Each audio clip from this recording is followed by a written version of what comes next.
that were all designed for the audio or for the car industry, right? And they just made a conversion over for the audio. This company designed a head unit for the marine industry. Notice, see this composite chassis, right? You pull out every other one and it's going to be an aluminum frame.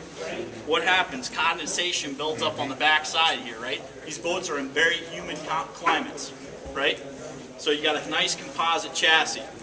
The other thing is this head unit has an SF rating of 4.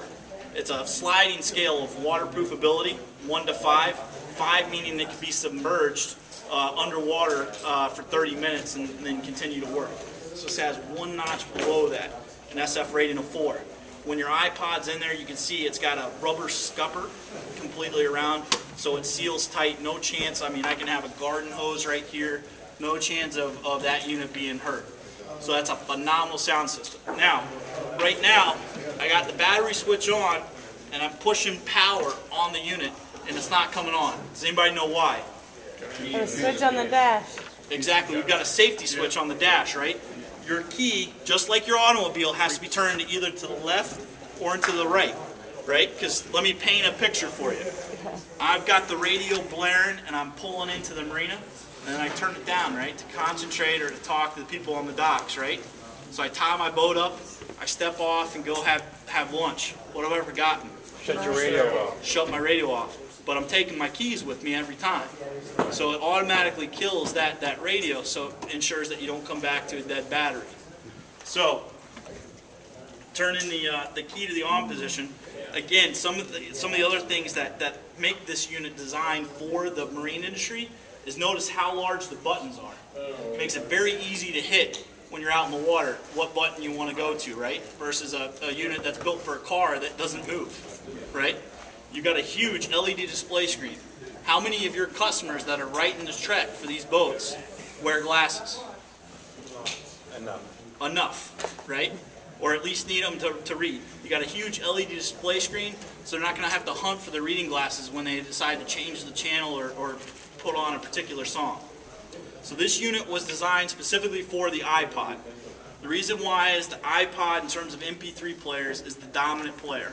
And more importantly, it matches the demographic with the people that are stroking the check for this boat.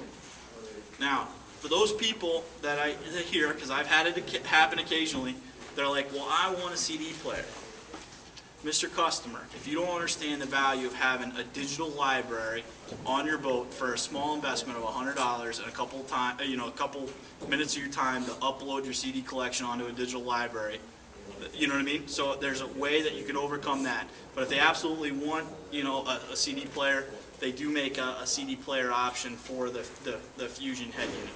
But again, I would tell them the benefits of having, an iPod. You can get a Nano for $100. Slide it in here and get good to go. Absolutely. Absolutely. Now, a raise of hands, how many people have actually cranked the stereo system in this Fusion? So a few of you guys. Awesome, right? Unbelievable. So I'm going to show you how this works, right? Why is Regal okay? Because it's expensive. A pair of these speakers is 4 times what we were paying for Kenwood. No kidding. 4 times the cost, just for a pair. So no other boat builder is committed to Fusion at all. So they're going to be in business, or what's it? None of the cruiser companies are. Is that a question I was asked by somebody? Is if it's so great, why are they? I own one. They're awesome. Yeah. One of the other things that's killer about this sound system is again, a car audio, right, is designed for 4 zones: left, right, forward, and back. With a boat, you don't have that, right? I've got speakers here. I may have some speakers in the back.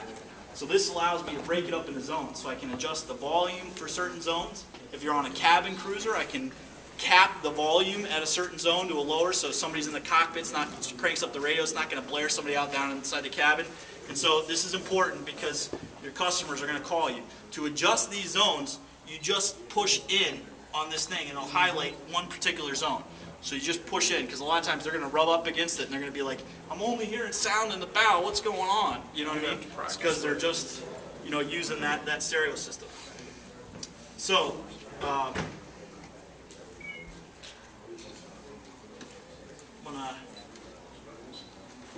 dang it. I put my iPod in these things so much I'm starting to wear out the connection. Yeah, what do I mind if I turn it on and off?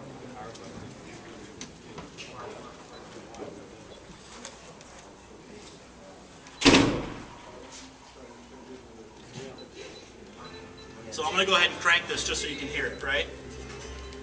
Okay. Listen, I mean, at the depth of the sound.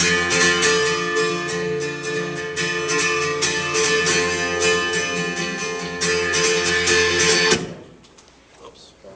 Battery's running low. My battery is died. That sounded good though.